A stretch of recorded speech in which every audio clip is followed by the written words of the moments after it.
আসসালামু আলাইকুম রহমতুল্লাহি ওয়া বারাকাতুহু। সম্মানিত দর্শক, সামনে রাষ্ট্রপতি নির্বাচন অথবা রাষ্ট্রপতি অপসারণ।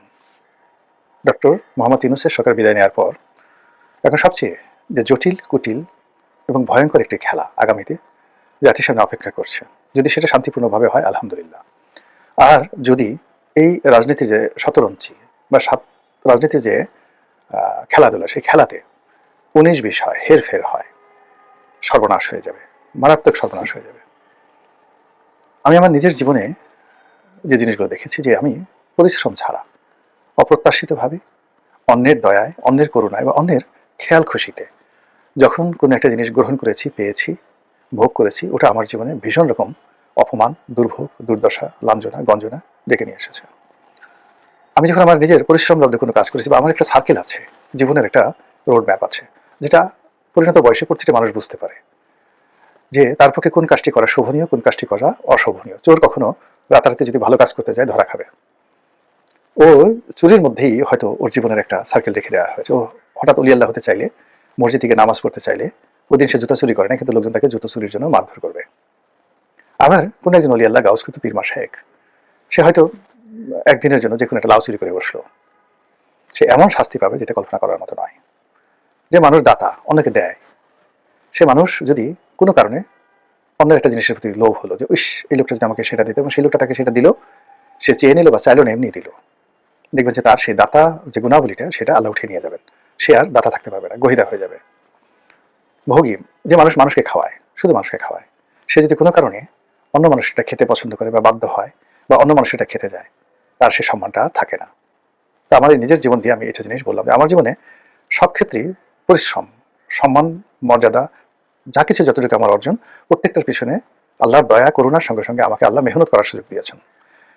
কারো দয়া, করুণা, কোনো মানুষের সাহায্য জন্য আমাকে কোনোদিন আমার শৈশব থেকে এই পর্যন্ত কোথাও যেতে হয়নি। আমাকে আল্লাহ সবকিছু এমনি এমনি দিয়েছেন, পরিশ্রম এবং তার দয়া। কিন্তু মানুষের দয়া করুণার জন্য যেতে হয়নি। কখনো কখনো যে চেষ্টা করিনি তা নয়, চেষ্টা করেছি, খুব খারাপ ফলাফল এসেছে। তো এরকম যেটা বলছিলাম, যে এখন যারা রাজনীতিতে কতগুলো নর্মাল সার্কেল আছে, সেই সার্কেলের বিনিময়ে যদি সেই সীমার মধ্যে থেকে মানুষ কাজকর্ম করে, তখন তার বরকত থাকে। শেখ হাসিনার বরকত ছিল, বঙ্গবন্ধুর বরকত ছিল, যতদিন পর্যন্ত তারা নিজেদের মেহনতের ফসল ভোগ করেছেন। কিন্তু যেই মুহূর্তে নিজেদের মেহনতের বাইরে গিয়ে তারা আমলাদের, কামলাদের, বিভিন্ন মানুষের কুবুদ্ধি, অন্যকে ঠকানোর এবং অন্যকে বঞ্চিত করার যে দুরভিসন্ধি, এই জিনিসগুলোর উপর তারা ভর করেছেন, অমনি তাদের যে প্রাপ্য সম্মান, মর্যাদা, সেটা আল্লাহ তাদের কাছ থেকে উঠিয়ে নিয়ে গেছেন। যে দেশ বঙ্গবন্ধু স্বাধীন করেছেন, মহান মুক্তিযুদ্ধে যে আওয়ামী লীগ নেতৃত্ব দিয়েছে, তাদের লোকজন আজকে দেশ ছাড়া। এর চেয়ে অপমান, এর চেয়ে কষ্ট, এর চেয়ে খোদাই গজব আর হতে পারে না। যারা দেশের প্রয়োজনে, নিজের প্রয়োজনে বিদেশে থাকেন, তাদের কথা আলাদা। কিন্তু দেশ থেকে যারা পালিয়ে অপমান থেকে বাঁচার জন্য, মামলা মোকদ্দমা থেকে বাঁচার জন্য বিদেশের রাস্তায় রাস্তায় ঘুরে বেড়ান, ওই দেশের শিয়াল কুকুরের চাইতেও তাদের যে করুণ দশা অনেক অনেক নিন্দনীয়। তো যেটা বলছিলাম, যে এই যে একটা নির্বাচন হয়ে গেল, আমি কিচ্ছু বলবো না, আল্লাহর সাক্ষী।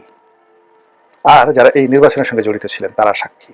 হতে পারেন তারা অলি আল্লাহ, হতে পারেন তারা সাধারণ মানুষ, হতে পারেন তারা অনেক ক্ষমতাধর ব্যক্তি, কিন্তু তারা বুকে হাত দিয়ে জানেন যে এই নির্বাচনটি হলো, এই নির্বাচনের আগে কোথায় কয়টি বৈঠক হয়েছে, এই নির্বাচনের ফলাফল কেমন হবে, কোনটা কি হবে, তারা জানেন।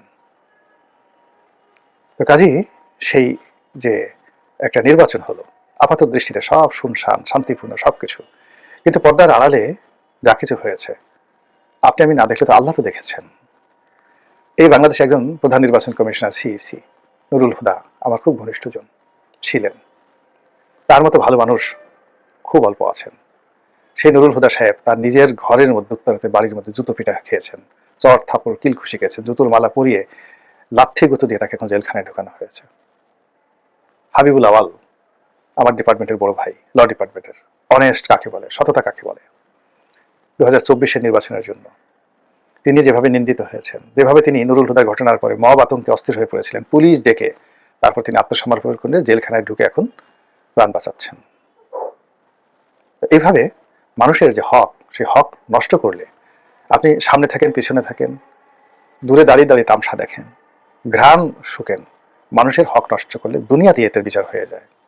কেউ রক্ষা পায়নি। স্বাধীনতার পর থেকে আজ অবধি বঙ্গবন্ধু রক্ষা পেয়েছেন? জিয়াউর রহমান কি আপনার কি মনে হয় তার যে মৃত্যুটা খুব স্বাভাবিক মৃত্যু? এরশাদের অপমান, এরশাদের ক্ষমতাচ্যুতি, এরশাদের মৃত্যু স্বাভাবিক? রওশন এরশাদের অবস্থা কি? এবং খালেদা জিয়ার অবস্থা কি? তিনি যে কষ্ট করেছেন আপনার কি মনে হয় তিনি শুধু পুণ্যময় কাজ করেছেন, ভালো কাজ করেছেন, আর শেখ হাসিনা তাকে শাস্তি দিয়েছে? আপনার কি তাই মনে হয়? এর মধ্যে কি কোনো প্রকৃতির লীলা খেলা নেই? 17 বছর তারেক রহমান সাহেব দেশের বাইরে কাটিয়ে আসলেন, তিনি যে 17 বছর অপমানজনক একটা জীবনযাপন করেছেন, কিংবা একাগারের সময় তার সঙ্গে যা আচরণ করা হয়েছে, এটা কি আল্লাহর জমিনে এমনি এমনি কোনো ঘটনা ঘটে? বলেন তো। তাহলে আল্লাহ দায়ী হবেন না যে ঠিক আছে তারেক রহমান সাহেব নির্দোষ ছিলেন, ফুলের মতো পবিত্র ছিলেন, তাকে মিলিটারি নিয়ে মেরেছে, কোমর ভেঙে দিয়েছে, কাজেই আল্লাহ ন্যায় বিচারক নন, আল্লাহ ভুল করেছেন, এই কথা আপনি বলার সঙ্গে সঙ্গে ইমান চলে যাবে। আর আপনি যদি এই কথাগুলো বলেন, বিশ্বাস করেন, তখন আপনার প্রশ্ন করা আপনার জন্য ফরজ হয়ে যায় যে আপনি এই যে 17 বছর এত কষ্ট করলেন, আপনি এখান থেকে আবার নিয়ামত পেলেন, কিভাবে পেলেন? আপনি তওবা করেছেন, অনুশোচনা করেছেন, আল্লাহ কাছে আপনি কিভাবে আত্মসমর্পণ করেছেন যে আল্লাহ আপনাকে ক্ষমা করে দিয়ে আবার নতুন একটি নিয়ামত আপনাকে দান করলেন? এই প্রশ্নটা আপনার জন্য ফরজ। আপনি যদি সেই কৌশল জেনে নেন তারেক রহমান সাহেবের কাছে, তারপর নিজে অনুসরণ করেন নিজের ভুলের জন্য, তখন আপনার আত্মশুদ্ধি হবে। কিন্তু আপনি যদি মনে করেন যে না, আমার নেতা ভুল করতে পারেন না, সব ভুল মঈনুদ্দিন ফখরুদ্দিনের, সব ভুল মাসুদউদ্দিনের, সব ভুল শেখ হাসিনার, তাহলে আপনি গাফিল হয়ে যাবেন। আল্লাহর হুকুম ছাড়া গাছের পাতা নড়ে না। তারেক রহমান গেছেন অতীতে আল্লাহর হুকুমে, আবার আসছেন আল্লাহর হুকুমে, এটি আপনাকে বুঝতে হবে। যা বলছিলাম, সামনে রাষ্ট্রপতি নির্বাচন, এই রাষ্ট্রপতি নির্বাচন নিয়ে অনেক খেলা হবে। সেই খেলার আগে বর্তমান রাষ্ট্রপতি কি মেয়াদ পূর্ণ করবেন নাকি চলে যাবেন? দিস ফার্স্ট প্রশ্ন। সম্ভবত তাকে চলে যেতে বলা হবে বা তিনি চলে যাবেন। দ্বিতীয়ত, কে হবে রাষ্ট্রপতি? ডক্টর মোহাম্মদ ইউনূস নাকি বিএনপির কোনো কর্তা ব্যক্তি? এখানে আমি শুধুমাত্র ওই একটা শব্দ স্মরণ করে দিতে চাই, যদি ডক্টর মোহাম্মদ ইউনূসের সঙ্গে বিএনপির কোনো কমিটমেন্ট থাকে বা ছিল, এই কমিটমেন্ট বিএনপিকে রক্ষা করতে হবে। যদি বিএনপি সেটা না করে, তাহলে বিএনপির এখান থেকে পতন শুরু হবে। এই জন্য বললাম ভয়ঙ্কর খেলা, বিএনপি যদি কমিটমেন্ট না রাখে। এক, আবার ধরেন ডক্টর মোহাম্মদ ইউনূসের সঙ্গে তার কোনো কমিটমেন্ট ছিল না, তার দলের যে লোকজন রয়েছেন তাদের হক নষ্ট করে তারা যদি একটা ভাব দেখানোর জন্য ডক্টর মোহাম্মদ ইউনূসকে রাষ্ট্রপতি করেন, এটা তাদের জন্য একটা ভয়ঙ্কর খেলা হবে। 3 নম্বর হলো যে হানা ভোট, সংবিধান সংশোধন এবং জুলাই সনদ, এগুলোতে যেই বিষয়গুলোতে তারা নোট অফ ডিসেন্ট দিয়েছেন, সেইগুলো ছাড়া যেগুলোতে অ্যাগ্রি করেছেন, সেই অ্যাগ্রির বিষয়গুলো তাদেরকে অক্ষরে অক্ষরে পালন করতে হবে।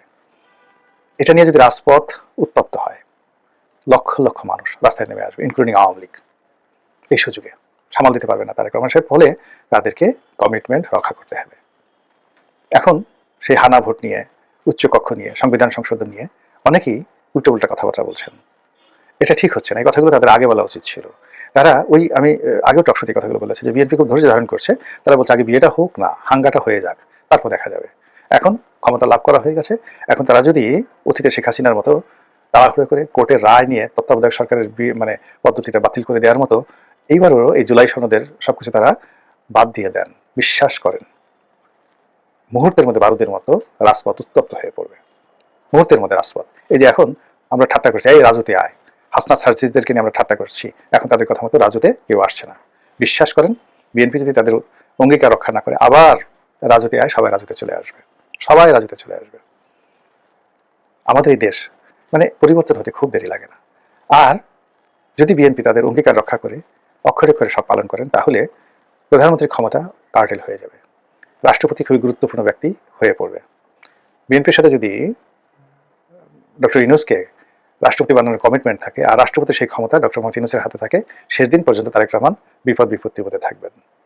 আবার যদি কমিটমেন্ট বন্ধ করে তিনি যদি তার নিজের পছন্দের মতো লোকে তার স্ত্রীকে রাষ্ট্রপতি বানান এই জুলাই সনদের অধীনে, তাহলে ওই যে কমিটমেন্ট রক্ষা না করার কারণে ক্ষুধার গজব তার চারিদিকে ঘুরতে থাকবে। তাহলে বুঝতে পারেন যে রাষ্ট্রপতি নির্বাচন নিয়ে, তারপর জুলাই সনদ পাশ করা নিয়ে কি হতে যাচ্ছে, কি হচ্ছে, আমরা যা কিছু দেখছি এটাই প্রথম এবং শেষ খেলা নয়। তারেক রহমান সাহেব জাতির উদ্দেশ্যে ভাষণ দিচ্ছেন, প্রধানমন্ত্রী হয়েছেন, প্রধানমন্ত্রী তারেক রহমান রাস্তাঘাটে চলাফেরা করছেন সাধারণের মতো। It's not the last scenario, maybe আরো অনেক কিছু অপেক্ষা করছে। এজন্য ইমান ঠিক রাখা লাগবে, একিন ঠিক রাখা লাগবে, কমিটমেন্ট ঠিক রাখা লাগবে, লোভ লালসা মুক্ত হতে হবে। এবং সেই কাজটি তারা যদি করতে পারেন, অবশ্যই আমরা সবাই খুশি হব। এর কারণ হলো তারেক রহমান সাহেব সফল হলে আমরাও সফল হব, আর তিনি ব্যর্থ হলে আমরাও ব্যর্থ হব। মহান আল্লাহ আমাদের সবাইকে হেদায়েত দান করুন এবং হেফাজত করুন। আসসালামু আলাইকুম ওয়া রাহমাতুল্লাহি ওয়া বারাকাতুহু।